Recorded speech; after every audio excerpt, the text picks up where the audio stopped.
আজকে সন্ধ্যাবেলায় ম্যাগি খেতে ভীষণ ইচ্ছা করছিল। ভাবছিলাম যে রোজ দিন তো সেদ্ধ করেই খাই ম্যাগিটাকে, আজকে একটু নতুন স্টাইলে করা যাক। তো ভাই বলছিল ম্যাগি নাকি ভেজে তেল দিয়ে খাবে, তো আমি ভাবলাম যে না, এরকম করে খেলে ভীষণ গ্যাসের প্রবলেম হবে, তো একটা নতুন পদ্ধতি ট্রাই করলাম।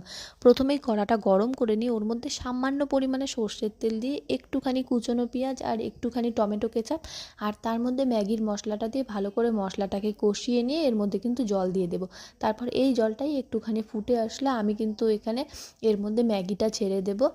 দেখো, আর ম্যাগিটা যখন সেদ্ধ হয়ে আসবে তার মধ্যে সামান্য পরিমাণে নুন দিয়ে দেব।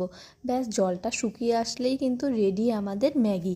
আর বিশ্বাস করো, নর্মাল সেদ্ধ ম্যাগির থেকে তোমরা যদি এইভাবে খাও খেতে ভীষণ ভালো লাগবে।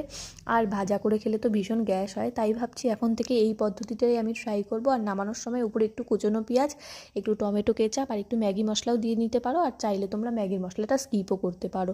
আর সত্যি বলছি, একবার